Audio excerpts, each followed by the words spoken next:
People love to say Superman was the first superhero, but they're flat out wrong. Before the Man of Steel ever took flight, a whole roster of weird and wonderful heroes were already fighting the good fight, from masked magicians like Mandrake to jungle protectors like Phantoma, and even sharpshooters like the Arrow. These are the real pioneers, the forgotten heroes who built the foundation of the entire superhero universe. Even if most people have never heard of them, they deserve to be remembered. Kicking off our countdown at number 10 is a forgotten marksman who deserves his due. The Arrow. This wasn't just some Robin Hood knockoff. Debuting in November 1938's Funny Pages Volume 2, number 10, the Arrow predates the more famous Green Arrow by a significant margin, carving out his own niche in the nascent superhero genre. Masterminded by Paul Gustafson, this vigilante was a master archer, a regular William Tell, battling criminals and spies with pinpoint accuracy and a quiver full of ingenious trick arrows that would make Hawkeye jealous. He wasn't just firing regular projectiles. We're talking about arrows that could explode, release nets, or even emit blinding flashes of light. The Arrow was a pioneer, one of the first heroes to rely on the bow and arrow as his primary weapon, establishing a heroic archetype that would later be perfected by the likes of Green Arrow and Hawkeye, proving that sometimes the simplest weapons, wielded with skill, can be the most effective. His legacy lives on even if his name has faded. Sliding into the number 9 spot is a hero whose powers were as unique as his name, the incredible Amazing Man. This wasn't just another muscle-bound brawler. Amazing Man, who first appeared in his own title, Amazing Man Comics number 5 in September 1939, possessed the truly remarkable ability to transform his entire body into a cloud of green mist. Imagine that, becoming an intangible emerald vapor, able to slip through the tiniest cracks and navigate impossible spaces. This power, the brainchild of Bill Everett, who would later gift the world with Namor the Submariner, was unlike anything seen before in the burgeoning superhero scene. But that's not all. When he was in his human form, he had superhuman strength and durability, making him even more formidable. He was a truly unique hero. Amazing Man was a testament to the boundless creativity of the golden age of comics, proving that the only limit to a hero's power was the imagination of their creator. Blazing into our number 8 spot is a hero who truly embodied the power of fire, the Flame. This wasn't just a guy who could light a match. Debuting in Wonder World Comics number 3 in July 1939, the Flame was a human inferno, a pyrotechnic powerhouse who could generate scorching flames from his very being. Created by the legendary Will Eisner, who is considered one of the most important contributors to the development of the graphic novel, and who would later go on to create The Spirit. Imagine him soaring through the air propelled by jets of fire, or manipulating existing blazes to his will, turning any fiery situation to his advantage. His powers were not only formidable, making him a force to be reckoned with, but also visually spectacular, setting him apart in a rapidly growing field of costumed adventurers. The Flame was a testament to the raw power and visual dynamism that the superhero genre could embody, a character who literally burned bright on the comic book page. Taking the number 7 spot is a hero who proves that sometimes the most effective weapons are the most subtle, the original Sandman. And no, we're not talking about the dream-weaving entity from Neil Gaiman's masterpiece. This is Wesley Dodds, the Golden Age Sandman, who debuted in Adventure Comics number 40 in July 1939.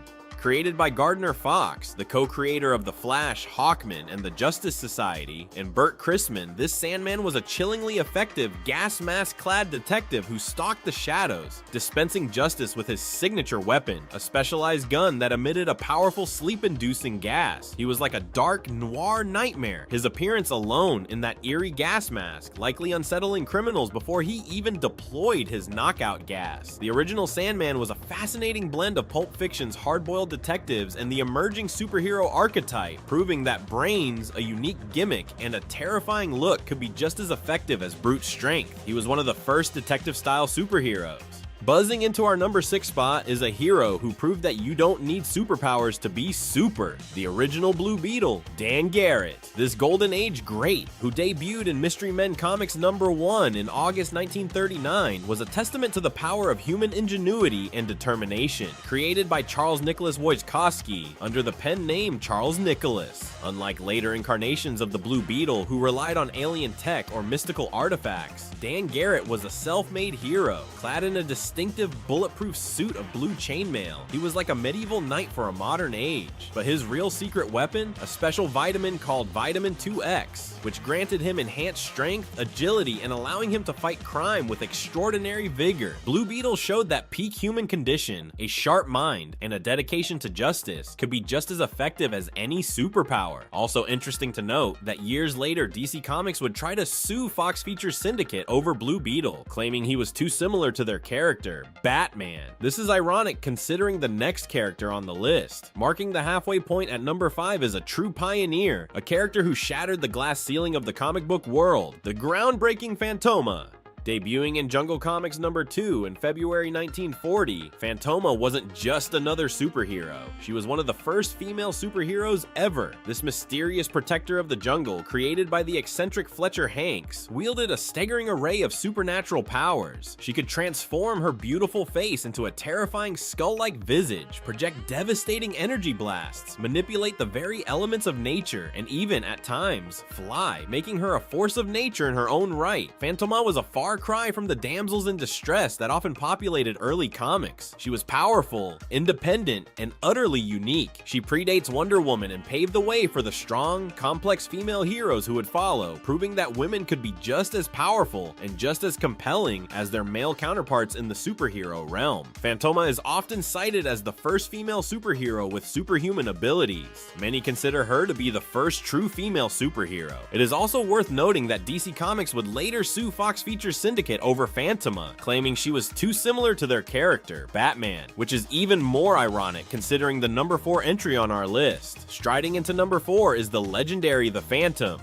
The Ghost Who Walks, created by Lee Falk in 1936, was a masked crime fighter who operated from the fictional African nation of Bengala. The Phantom's striking visual design, with his purple bodysuit and skull ring, and his reliance on his skills and intelligence instead of superpowers, made him a unique and influential figure in the early days of superhero comics. Unveiling the mystic arts at number 3 is Dr. Occult, created by Superman's creators, Jerry Siegel and Joe Shuster in 1935, created before Superman. Dr. Occult was a supernatural detective who battled evil forces using magic and psychic abilities. He predates many of the more famous magic users in comics. Dr. Occult is considered by many to be the first superhero created for DC Comics. Slashing his way to number 2 is the legendary Zorro. While not technically a comic book character originally, Zorro's influence on the superhero genre is undeniable. Created in 1919 by Johnston McCulley, Zorro was a masked swordsman who defended the people of Spanish California from tyranny. His secret identity, his swashbuckling fighting style, and his commitment to justice inspired many later superheroes, including Batman himself. And now, the moment you've all been waiting for. Our number 1 forgotten superhero who started it all is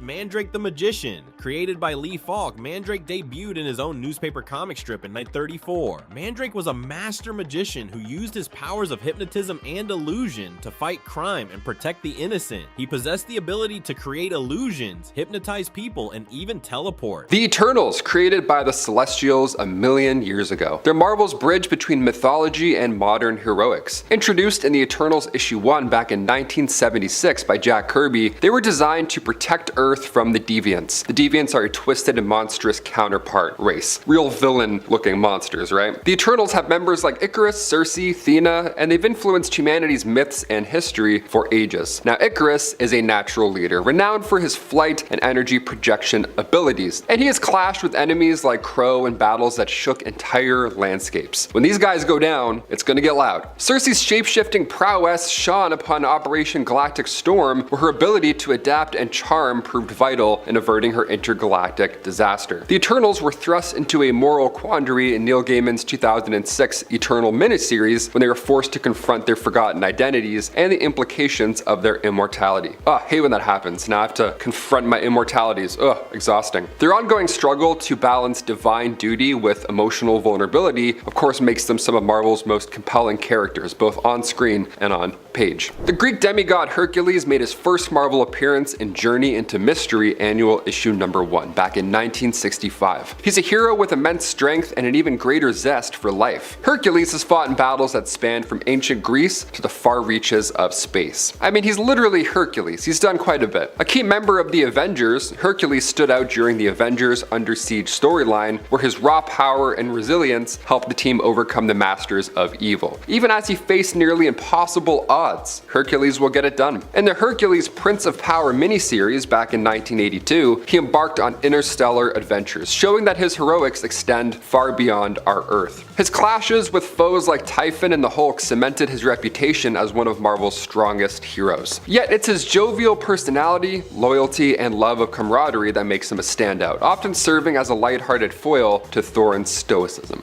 Odin, the Allfather of Asgard, the father of Thor. Is there anyone even older? He's a figure of immense power and complexity, and of course, there's some daddy issues sprinkled in. First appearing into Journey into Mystery back in 1962, Odin wields the Odin Force, which is an energy that makes him one of the Marvel Universe's most powerful beings. His role as a protector of the Nine Realms came to the forefront during the Surtur saga in Thor 337 to 353, where Odin's ultimate sacrifice to stop the fire demon Surtur showcased his willingness to put his people above himself. Real Odin-like thing to do. His strained relationship with Thor, often characterized by tough love and high expectations, has been explored deeply in modern arcs, especially in Jason Aaron's Thor God of Thunder. Now, Odin's pride and struggles with his own mortality have of course added layers to his character, showing him as both a king and a flawed father, wrestling with the weight of his responsibilities and personal failings. And also the universe is at stake, and you got daddy issues. Good luck. Since we're talking about his dad, let's talk about his son, Thor, the God of Thunder. Thor made his electrifying debut in Journey into Mystery issue 83 back in 1962. With his enchanted hammer, Mjolnir, Thor defends both Earth and Asgard from cosmic threats. Now, one of Thor's most memorable moments came in the Mighty Thor issue 337, where he met Beta Ray Bill, an alien warrior deemed worthy of wielding his hammer. Now, instead of seeing Bill as a rival, a very scary looking rival, Thor instead showed humility and gained a lifelong ally. In the God Butcher arc from Jason Aaron's Thor, God of Thunder, Thor faced Gorr, a vengeful being dedicated to eradicating gods. And when you're Thor and he wants to take out gods, it's not looking good for you. The storyline tested Thor's physical and emotional limits, forcing him to reflect on his role as a deity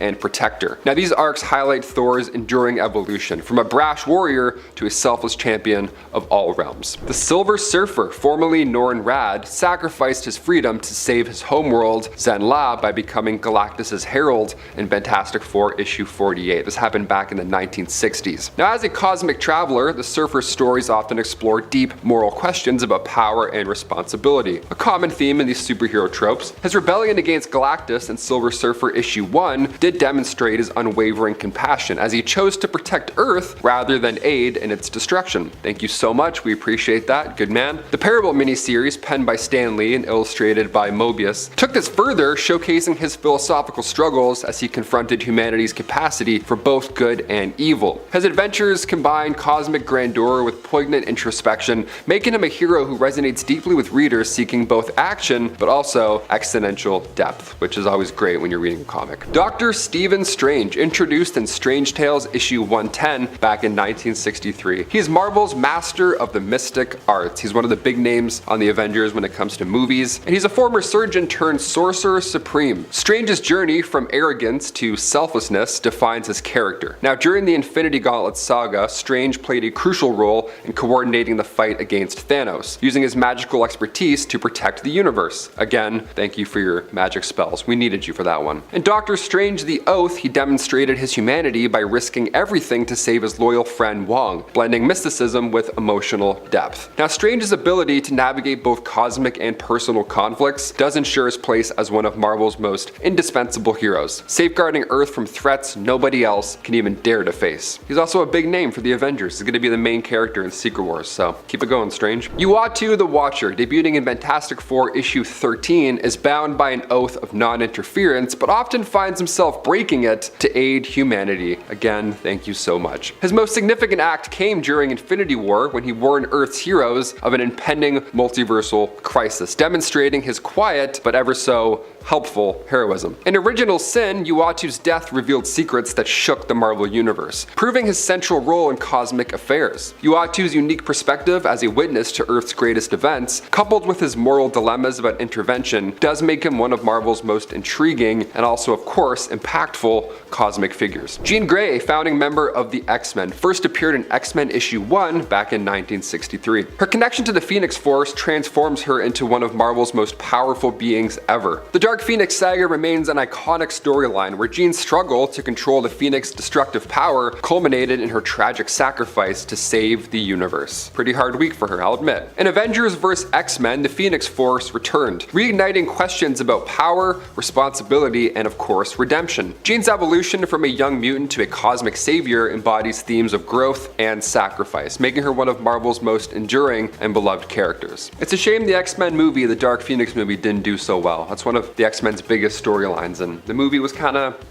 not great. The Ancient One is the mystical mentor to Doctor Strange, who I mentioned earlier in this list, and they first appeared in Strange Tales issue 110 back in 1963. A master of the mystic arts, the Ancient One's teachings laid the foundation for Strange's rise to Sorcerer Supreme. It's all because of this Ancient One. His ultimate sacrifice in Doctor Strange 4 allowed Doctor Strange to defeat Dormammu, highlighting his selflessness and wisdom. Now, the Ancient One's legacy continues to influence the magical realm, as his lessons remain a guiding force for Strange and other mystics in Marvel's universe. When the Ancient One was in the Doctor Strange movie, they got in a lot of trouble. Marvel casted Tilda Swinton as this Ancient One. And I don't know if you noticed the difference here between these two, but little different, little not accurate. The Living Tribunal was introduced in Strange Tales issue 157 by Stan Lee and Marie Severin. It's one of Marvel's most powerful and enigmatic entities, tasked with maintaining balance across the multiverse. Yeah, no pressure, you just gotta maintain balance across a multiverse. It's made of 3 faces. There's equity, necessity, and vengeance, and all these faces symbolize fairness, cosmic need, and the enforcement of universal law, with one face always shrouded to reflect its impartiality. Wielding near omnipotent power, the Tribunal oversees the natural order, intervening only when the multiverse itself is at risk. Otherwise, they're just like, that's fine, it's all good. In the Infinity Gauntlet saga, it's famously refused to act against Thanos, emphasizing its commitment to balance over interference in these mortal conflicts. Later, it decreed the separation of the Infinity Stones to prevent their misuse. Now, as a symbol of the vast cosmic hierarchy, the Living Tribunal's rare but impactful appearances do highlight the Marvel Universe's intricate and interconnected nature, making it a figure of immense awe and, of course, quite a mystery. Imagine having 3 heads, you'd be so busy. I gotta look out for the multiverse and 2 heads? I'm exhausted. Characters like Daisy Johnson. Daisy Johnson, the awesomely powerful S.H.I.E.L.D. agent known as Quake, came on the scene in spectacular fashion as the secret weapon of Nick Fury during his Secret War. She was almost instantly a super popular character. Her power set is also very impressive to boot, as an Inhuman with super strength, reflexes, speed, and endurance, all of which are known to be slightly greater than the likes of even Captain America. And of course, Quake's main power is vibration manipulation, which allows her to generate massive earthquakes, hence the name. Both her popularity and her power just kind of increased more and more over time, especially with her appearance in the Agents of S.H.I.E.L.D. TV show. But then, it seemed that her appearances from that point onward just became less and less frequent, to the point that now she's just kind of gone? I think her last significant appearance was in 2015 in S.H.I.E.L.D. Volume 3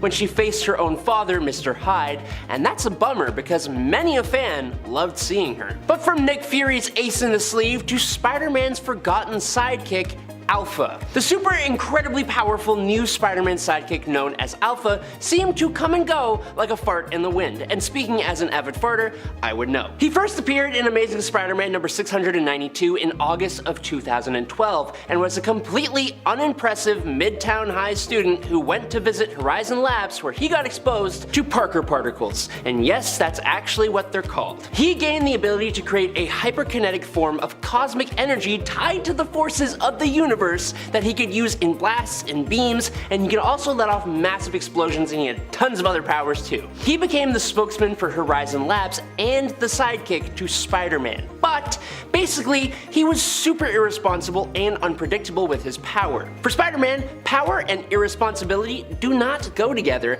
and so he depowered Alpha to only about 10% of his original power. Alpha just was not very well liked by fans, and while he continued to operate as a hero superhero and got his own little solo series in 2013, he just kind of stopped appearing at all and has been all but forgotten by Marvel. Or we could talk about Omega the Unknown. Omega the Unknown is one of the wildest superhero concepts I have ever heard of. So basically, back in 1975, Steve Gerber created mechanical beings who lived out on a planet called Protaris, and they were going to be wiped out due to changes to their planet's climate that they just couldn't adapt to. So they created biological humanoid beings who could succeed them, and they sent these beings off to other sentient worlds where they could learn and gain skills that they would then pass on to their next model, constantly improving. James Michael Starling was the final model who was sent to Earth and raised by Protarian androids disguised as humans. He had a psychic connection to the previous model X3Z, who had gained the power of harnessing biospheric energy, which was then passed to James Michael Starling, and the Protarians knew that this power would be too much for their creations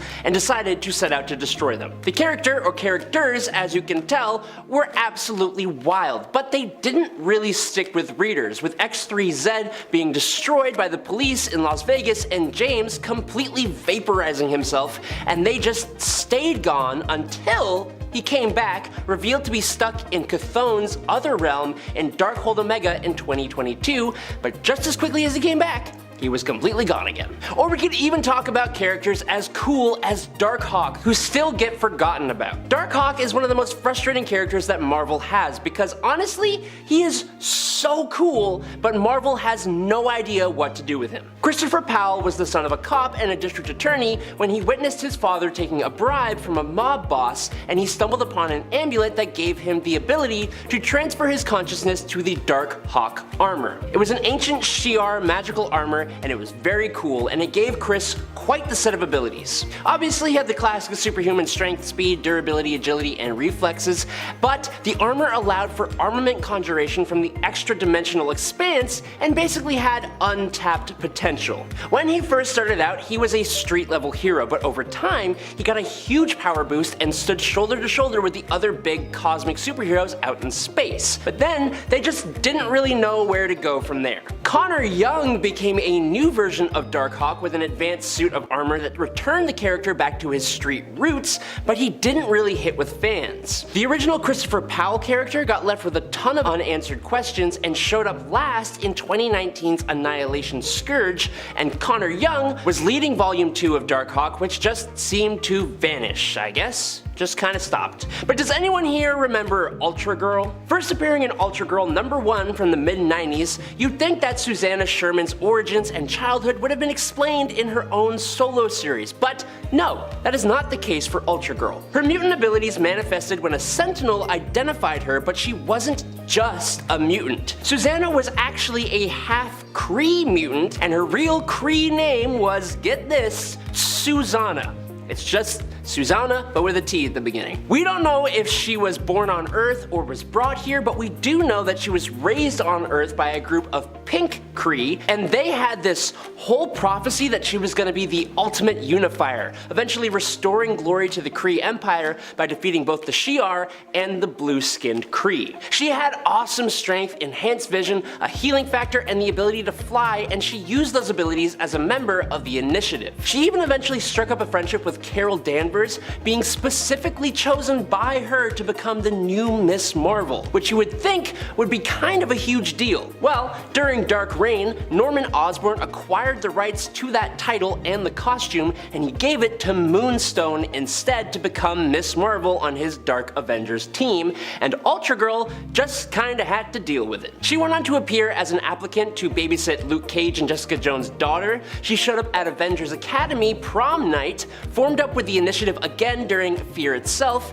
fought against an evil version of the Young Avengers, and hasn't been seen in any meaningful way since 2014. Now, bear with me here for this next point because it's Adam Warlock. This is gonna be strange to say, but in a world of superheroes and like godly beings, Adam Warlock is like a myth or a legend. He shows up for some humongous cosmic events, but then just as he appears, he disappears again. First appearing in 1967 in Fantastic Four #66, Adam Warlock was created by the Enclave, who were experimenting to create a perfect human specimen. This made him super strong, durable, fast, and able to store and use huge amounts of cosmic energy to make him fly, fly, release blasts, and all kinds of things, including cocooning himself to help him heal and regenerate. Now, every time he cocoons and regenerates, he actually comes out more powerful than what he went in with and evolves new powers. He's able to use quantum magic, which lets him teleport, make force fields, move at the speed of light, create wormholes, resurrect himself and others. He has cosmic awareness, and he can manipulate, remove, and judge the souls of other people. This guy is basically like a big old Deus Ex Machina,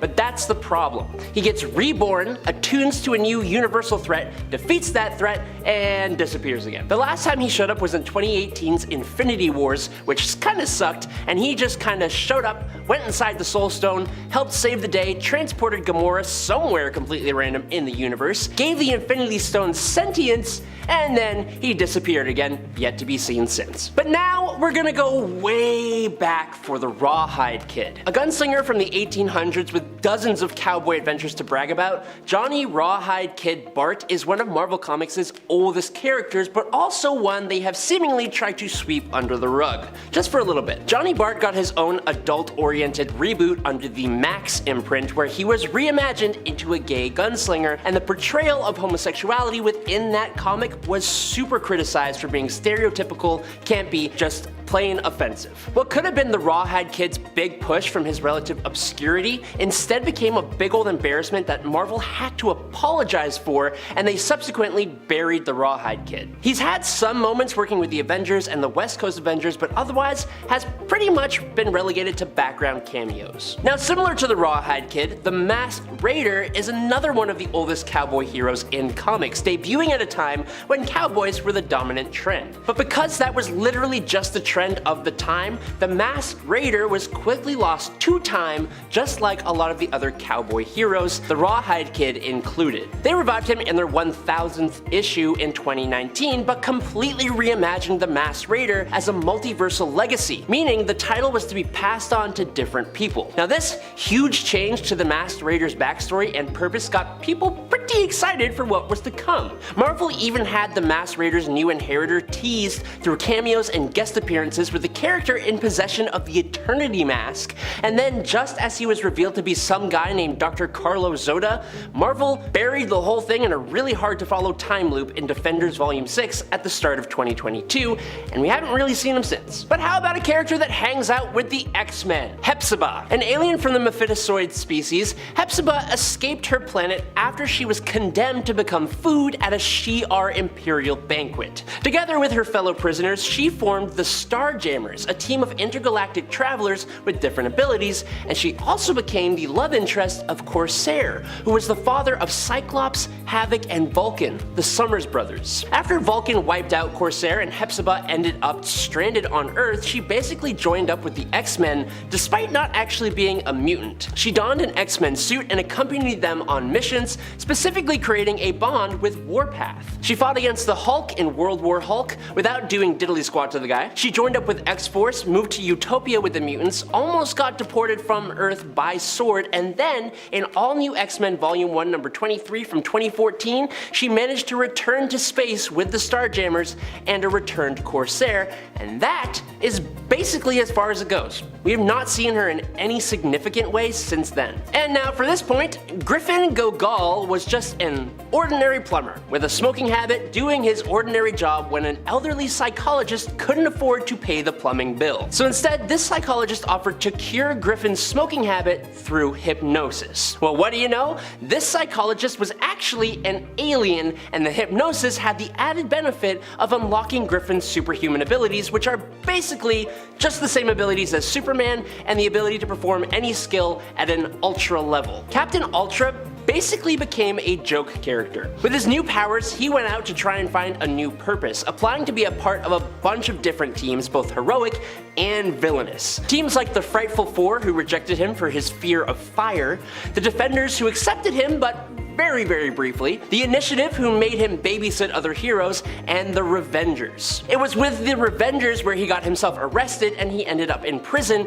and he moved around to different prisons but hasn't really been seen again since 2016, as far as I can tell. I think the fact that he just never became that popular can be for a handful of reasons. For starts, his absolutely horrible painter's palette of a costume, but then there's his incredibly generic name, and the fact that his powers are just Superman but not as strong, and there are a whole handful of characters with the same kind of thing, but even stronger. First up, we have a pretty cool indigenous hero named Iraq Red Hand. He is from Earth 1, he's a demigod, and he was trapped in Europe. How did it happen? I'm so glad you asked. Iraq was the only survivor of the Kwatanaka people. He was found by some Vikings when he was in a canoe in the middle of the ocean. The Vikings rescued him, of course, and he was raised among them. When he was found, he was old enough to have already learned some life skills from his old family, but still, he trained with the Vikings and became a really good fighter. He went on a couple of adventures with the Vikings, and then his bad luck struck again, and his entire adopted family perished due to a sea serpent incident. He went on to join the court of the Holy Roman Emperor Charlemagne. He was still able to go on adventures and save people. He returned home to North America, good times all around. He is the son of Hino, who is the thunder god. He has a high number of appearances for being on this list at about 58. His main comic series is Eric, Son of Thunder from the 80s if you want to check it out. Two professors put their minds together and created a bunch of superpowered androids with the intention that they would destroy the Justice League. But Tomorrow Woman was having none of that, went rogue, and ended up joining the Justice League, so it could not have gone worse for those two scientists. Tomorrow Woman is known as Clara Kendall. Because of her android build, she is incredibly strong and fast and literally cannot get tired, just drained of power. She was also wired to be capable of telepathy and telekinesis and voice imitation. Her creators built the first Tomorrow Woman to see if their idea would work, essentially, so when she gained consciousness and sabotaged their plan, they were honestly just happy she fooled the League into thinking she was a real person. Tomorrow Woman ended up getting resurrected in a different universe where she became that universe's Superman. That's when she got the Clara Kendall name. Eventually, her reality was altered and she became human. She continued to be a hero and reporter. In total, we have about 28 appearances of her. From the Impact universe, we have Jaguar. College student Maria lived in Rio de Janeiro but came to study in the US. It runs in her family that some women have the ability to turn into a human jaguar. Lucky. Maria and her aunt both have this ability. Maria keeps the human shape in the transformations, but she gains claws, fangs, muscles, enhanced senses, and a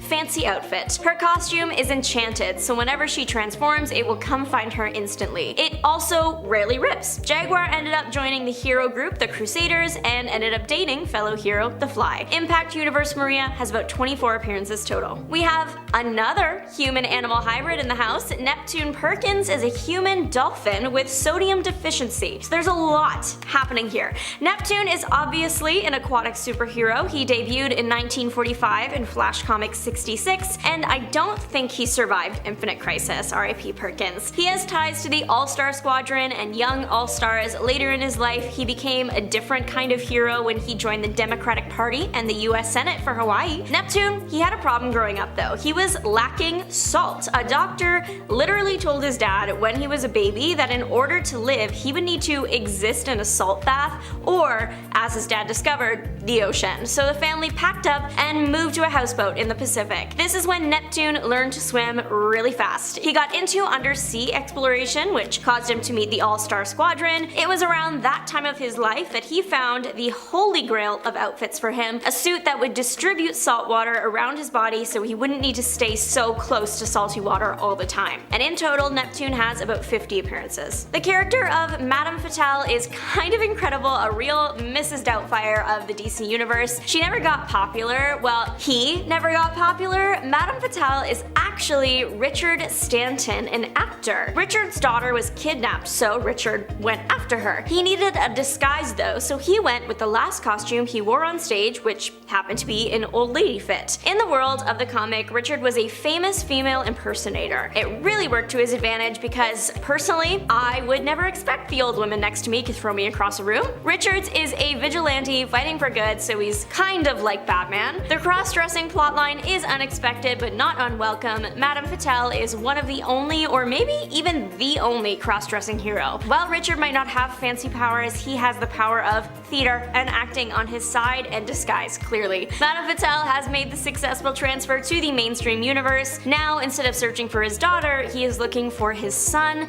and his Grandma Fit got a serious chic upgrade. Across the board, he has about like 22 to 26 appearances. This Ken's job is annoying. His name is Heckler, and his comics were cancelled too soon. Heckler doesn't actually really have any powers. He is strong and fit with a talent for acrobatics, but that's mainly just him as a person. His superpower is that he is really annoying. He will annoy his opponents until they defeat themselves. He was meant to be like the Bugs Bunny of the superhero world. The Heckler debuted in 1992 for the New Earth stuff, but survived the jump to Prime Earth, debuting there in 2022. Still as annoying as ever. The Heckler is a fun read. It features some of the most unhinged villains I've ever seen. It's also a quick read because it was cancelled before it was fully done. They were cancelled at issue 6, which I hate because they had just started getting into the beginning of like the ending of the story, and then you never find out what happens. The Heckler was part of a hero for hire service some lower ranked heroes put together to make some extra cash. Between the two Hecklers, they have about 17 appearances total. Flying Fox worked with the Heckler at their hero for hire service because he too was an obscure hero that did not get much love. Flying Fox is Canadian, love him already. He is Indigenous and grew up in northern Canada. One day, a bad group of people came by to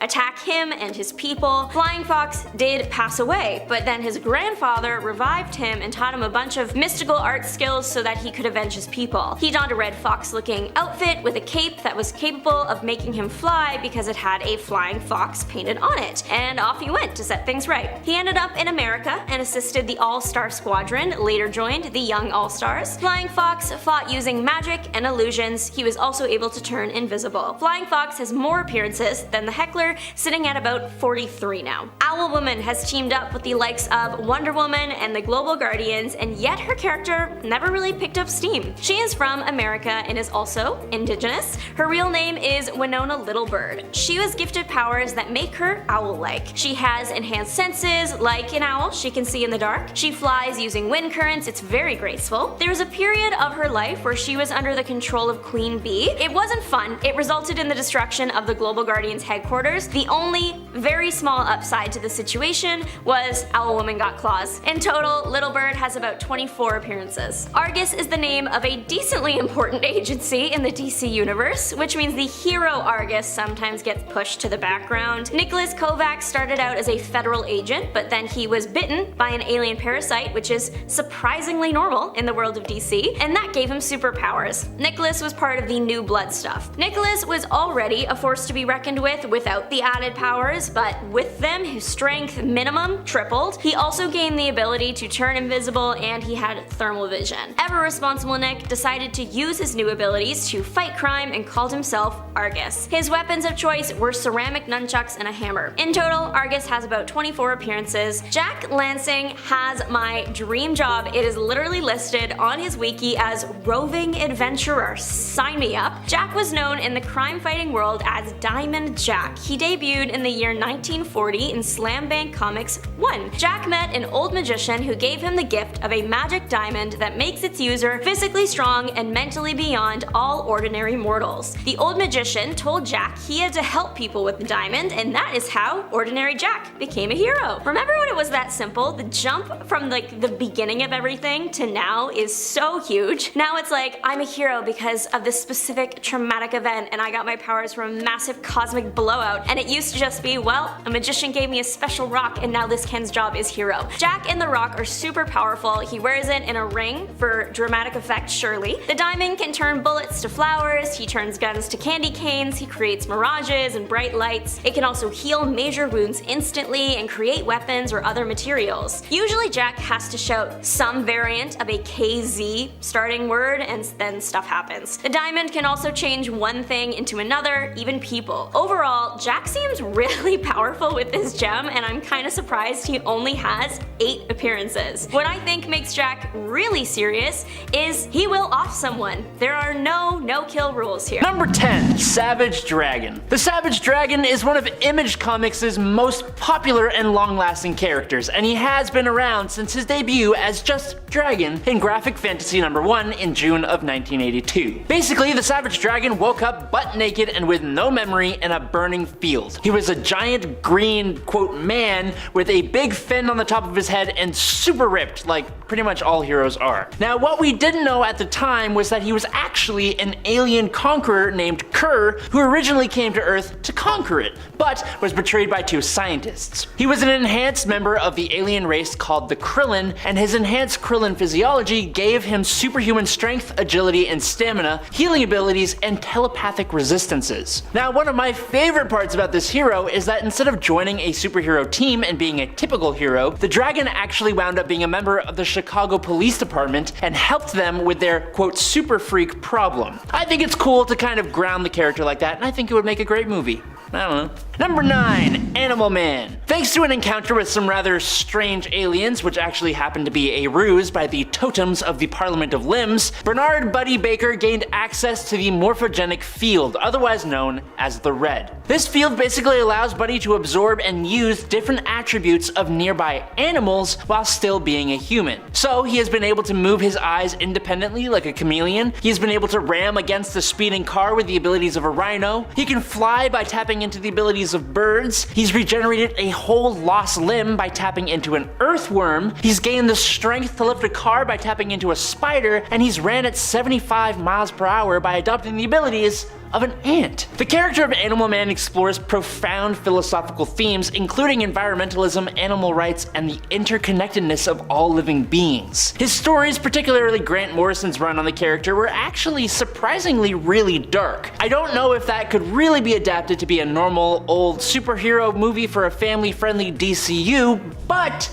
it could make an interesting standalone film maybe. All I know is the character deserves more recognition, and a movie would do that. Number 8, Captain Britain. There is actually a whole Captain Britain core made up of all versions of Captain Britain from across the Omniverse, but for this point, we are specifically going to cover Earth 616's protector, Dr. Brian Braddock. Brian Braddock brings a distinctive blend of British charm, valor, and honor, presenting a fresh and unique superhero persona. His origin story, involving the mystical Amulet of Right and the wizard or entity of Merlin and the parallel dimension of Otherworld, kind of gives us a fresh and fantastical backdrop, allowing for pretty good visuals and epic battles if it were adapted to the screen. Captain Britain's powers, granted by the Amulet of Right, grant him superhuman strength, agility, and the ability to fly, which is nothing really new, but that's not really what would draw people in anyways. The character of Brian Braddock is complex and relatable, grappling with the responsibilities of wielding immense power while maintaining his own sense of identity. A Captain Britain movie would not only showcase his crazy adventures, but also delve into themes of duty, identity, and personal growth, and then, due to the multiversal nature of his conflicts, it would slot really well into the MCU and would make for a fun watch just in general. Number 7, Sunfire. Shiro Yoshida, otherwise known as Sunfire, is the premier superhero of Japan in Marvel Comics. He is also an alpha-level mutant who possesses the power to manipulate solar radiation. This power allows Sunfire to fly, produce plasma blasts, plasma shields, and generate plasma temperatures of around 1 million degrees Fahrenheit. His powers are pretty similar to those of Johnny Storm, interestingly enough, but Shiro Yoshida is fiercely patriotic, usually choosing to fight for his country over most other teams, and while historically he has normally been a villain, he has been a part of the X-Men and does ultimately do what's best for whoever he is representing. The character's origin and early days had a lot to do with disdain for America specifically, which is kind of fair considering his mother was a survivor of Hiroshima. Shiro is an awesome character who just doesn't get enough time in the light in my opinion, and also having a Japanese hero would help open up a bit more representation in the MCU, which is always welcome. Number 6, Hawkgirl. A movie centered around DC Comics' Hawkgirl might seem like a weird choice, but I think it would be an excellent addition to the superhero film genre for several reasons. First and foremost, Hawkgirl brings a unique and captivating mythology, drawing from an ancient Egyptian lore and reincarnation themes. Her backstory as a former Egyptian princess and a warrior who reincarnates throughout time adds a lot of depth and complexity to the character, making her a fascinating protagonist to explore. Hawkgirl possesses an array of incredible abilities though as well, including enhanced strength, flight, obviously, and mastery of advanced weaponry. These powers, combined with her warrior spirit and strong leadership qualities, make her a pretty powerful and inspiring figure. Now of course this is all similar to Hawkman, and he has most of these abilities as well, but Hawkgirl is just cooler, I'm sorry. A Hawkgirl movie would offer the opportunity to delve into complex interpersonal dynamics, particularly her relationship with Hawkman, an eternal love across lifetimes which would provide a compelling emotional anchor for the film. Lastly, as a member of the Justice League, Hawkgirl's inclusion would also open up the door to expanding the DC Extended Universe. A Hawkgirl, or maybe even a Hawkgirl and Hawkman movie, would just be super cool. I think we can all agree. Number 5. Captain Atom. Nathaniel Atom was transformed into Captain Atom in the 60s after being semi-forced to participate in a potentially fatal experiment sitting at ground zero of a nuclear explosion encased in an alien metal. Now the explosion didn't kill him. What it did do was bond the alien metal to his flesh, giving him superpowers and throwing him 20 or so years forward into the present day. The alien metal gave him incredible abilities such as flight, matter manipulation, energy manipulation, time manipulation, energy absorption, telepathy, spatial manipulation, quantum manipulation, force field creation, time travel, magic, and mind manipulation, and control of the quantum field. These powers have let him perform some insane feats like creating a universe within the quantum field and later destroying that universe, fighting Superboy Prime, easily defeating a team composed of multiple versions of himself, and before absorbing them and creating an explosion powerful enough to destroy a universal space-time continuum.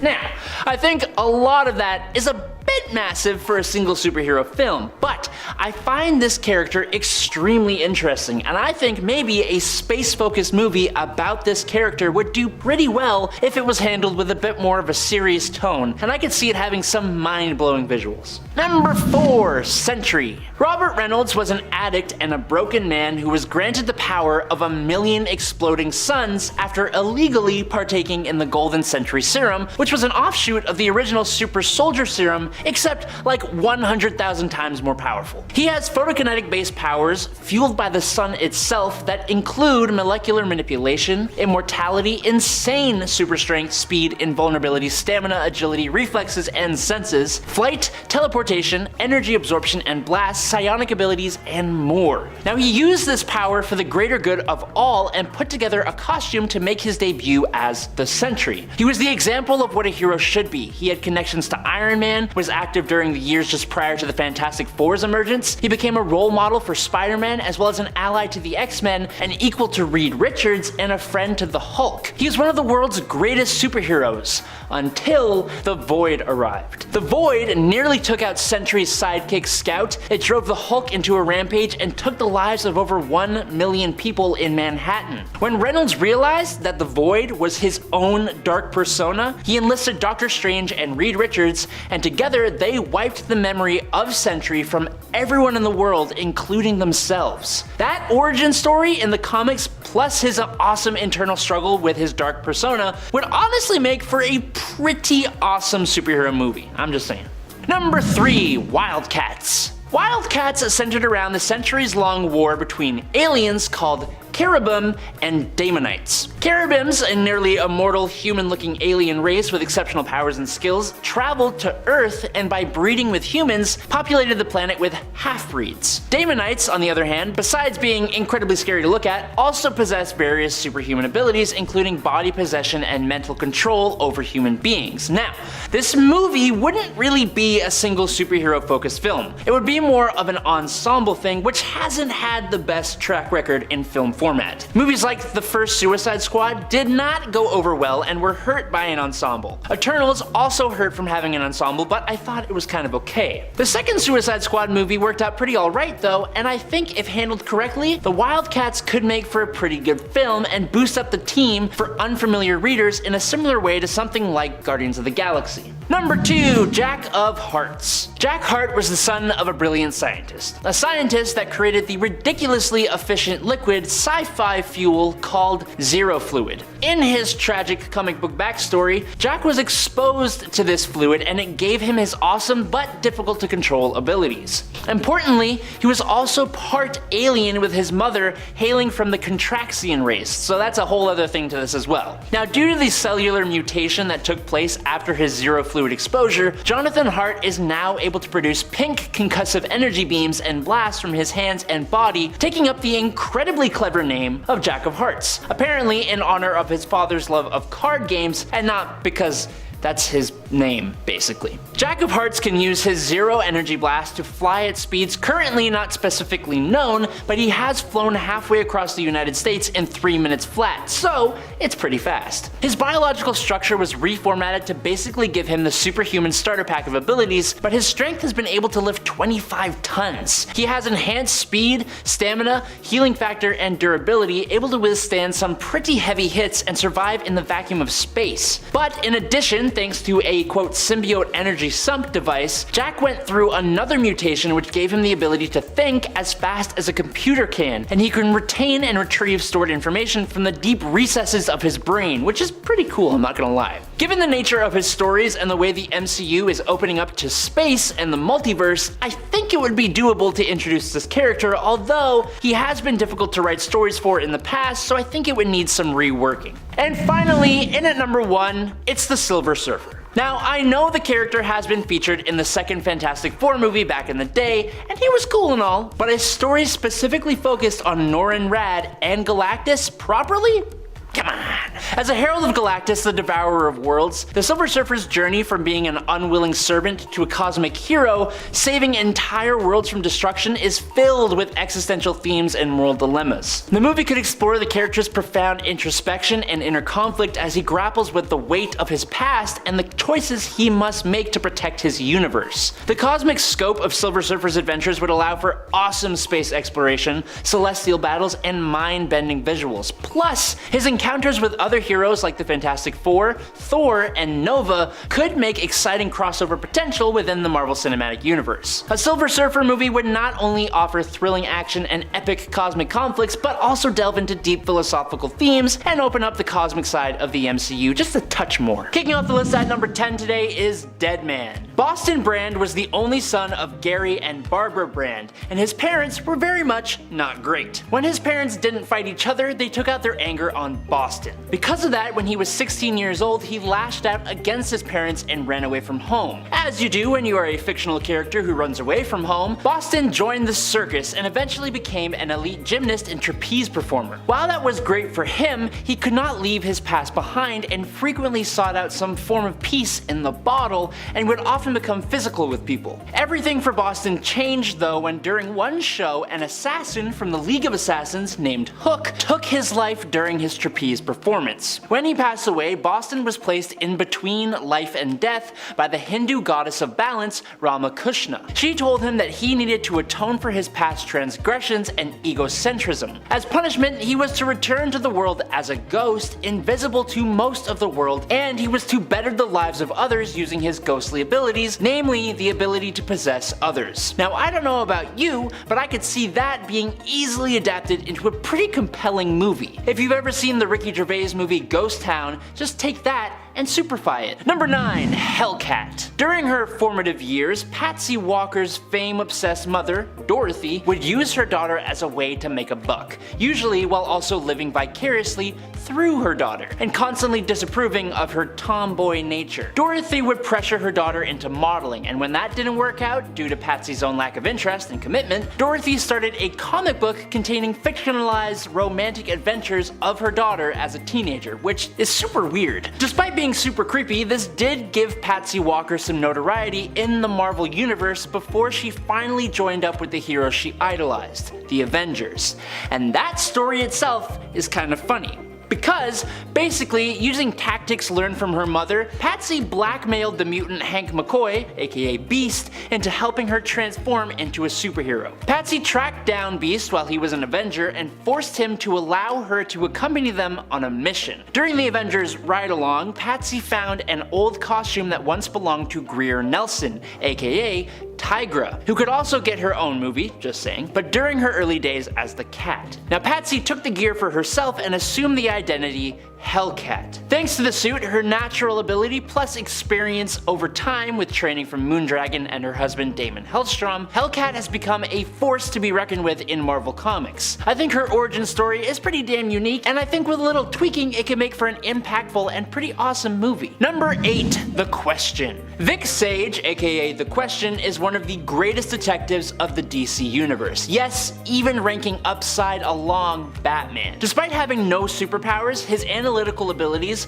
finding clues which are overlooked by most people, plus his skill as a fearsome interrogator and martial artist, somewhat on par with Batman, and his faceless mask made of an experimental material called pseudoderm that enables him to change disguises easily, plus his somewhat eccentric personality, make him an incredibly interesting and kinda somewhat creepy protagonist. An old school detective noir movie can easily make him a fan favorite. For any of you who have seen Zack Snyder's Watchmen or who have read the DC comic of the same name, the character of Rorschach was based off of The Question, so we already know that a character like this can work on film. It's just a matter of creating a story that the character can support all on his own. I also think that even a story about his protege, Renee Montoya, would also potentially be even better. Number 7. Zatanna. A lot of people sleep on Zatanna, and that is a mistake. Zatanna is part of the Homo Magi race, giving her a genetic talent for magic that makes her one of the greatest magic users in the DC universe. Zatanna was born with magic, but she's not limited by that. With the addition of learned magics, Zatanna can cast a whole multitude of spells that allow her to do things like travel dimensions,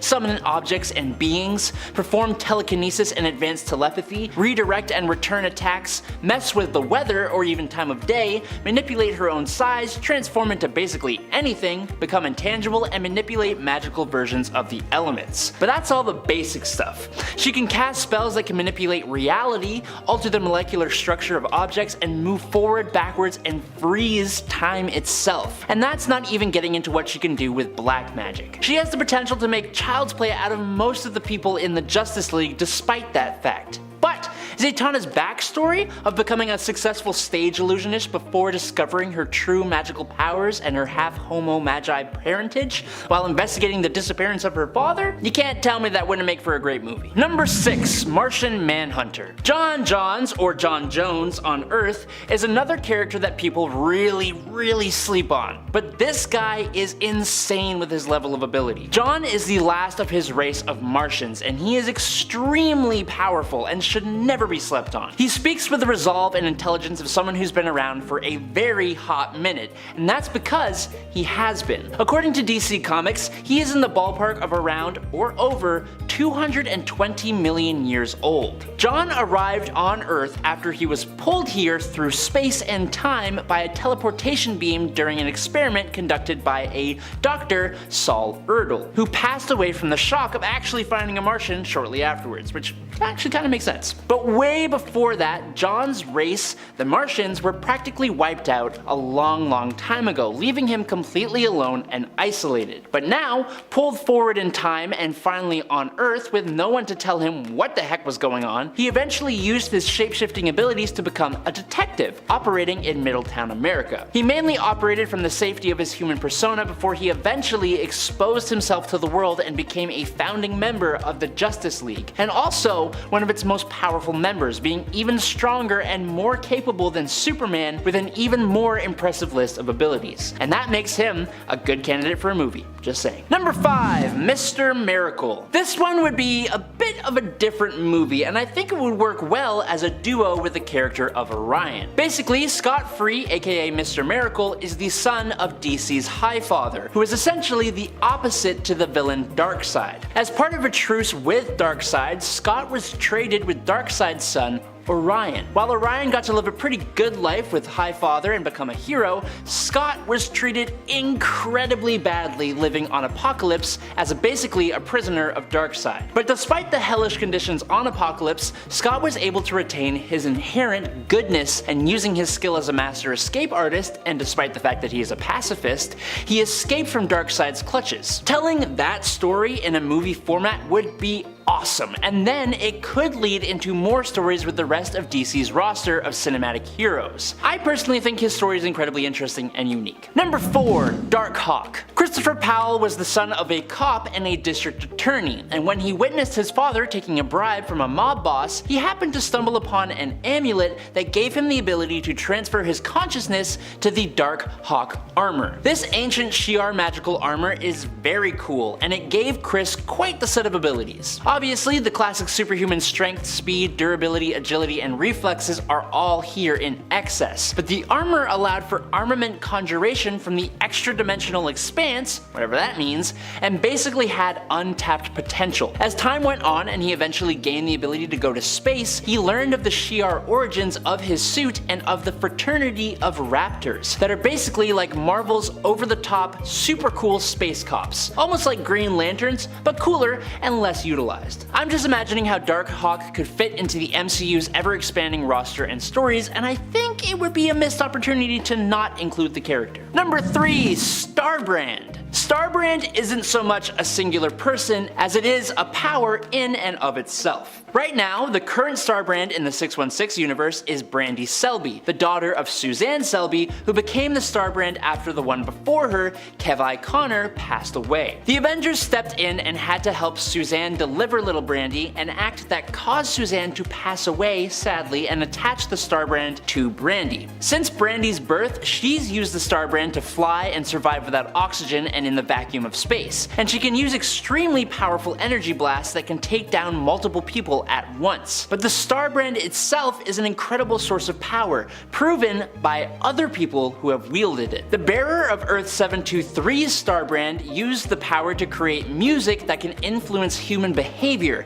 to the extent that he has unified the people of his world as a single hive mind. Earth 541 is the home of a Starbrand bearer who has conquered his world and installed himself as the head of a benevolent monarchical dictatorship, but like a good one that actually somehow works despite the lack of freedom. The Starbrand power takes on many different forms, but doesn't seem to be bound by physics, and supplies the bearer infinite power limited only by their imagination. While that kind of power sort of breaks a lot of things in the MCU, the amount of Starbrand bearers going back millions of years gives a plethora of character stories to pick from, and I mean, let's be honest, someone being granted an ancient incredible power is a classic basis for a superhero movie. Number 2. Nightwing. Now, Nightwing is in no way a forgotten hero, not even a little bit, but explain to me how we have had around 11 Batman live-action movies, and I don't think Nightwing has appeared as Nightwing in a single one. Well, now I don't want him just featured, I want a full-on Nightwing movie in Bloodhaven with little to no Batman. Of all the members of the Bat family, Dick Grayson was not only the very first, but for a lot of people, including me, he is the favorite. Born to a family of acrobats, orphaned and then taken in by Bruce Wayne, Dick became the very first Robin, appearing in Detective Comics number 38 in 1940, created by Bob Kane and Bill Finger, and illustrated by Jerry Robinson. As you can imagine, he has a long history, and as such, a large amount of experience and proficiency. He was the leader of the Teen Titans for a while, and when his Robin career came to an end, he became Nightwing to honor another hero by the same name from Krypton, Superman's home planet. He has gone on to take the Batman mantle a couple of times, but honestly, it was in 1995 and 1996 when he received his own stories that he really became his own. To set Nightwing apart from Batman, he was given his own city, the decaying harbor town known as Bloodhaven, which was just north of Gotham. It allowed him to be close enough to Gotham to stay part of the Batman family, as well as have his own city and series of adventures, and honestly, some of them are even darker and somewhat better and more compelling than some of Batman's own stories. And finally, in at number 1, Blue Marvel. A former Marine and scientist turned superhero, Adam Brashear is not only one of the strongest heavy hitters in Marvel Comics, but he is also one of the smartest characters and one of my absolute underutilized favorites. His origins take place in the 1960s during a project to use antimatter as an energy source. Adam and his best friend Connor were caught in an explosion that turned Adam into a living, stable antimatter reactor. Luckily, this also gave him superpowers, which he used to become the masked hero known as the Blue Marvel. Unfortunately though, Connor became unstable both physically and mentally and became the incredibly powerful villain Anti-Man. During one of their biggest and climactic fights, the Blue Marvel's mask was torn, revealing to the world that he was African American. Due to the socio-political climate of America in the 1960s, President John F. Kennedy asked Blue Marvel to take an early retirement to ease racial tensions. It wasn't until decades later in the modern age that Adam would once again step up as the Blue Marvel, one of the most interesting and powerful heroes the world has, yet one that often feels really underappreciated. A movie for this character would give him the fame that he rightly deserves.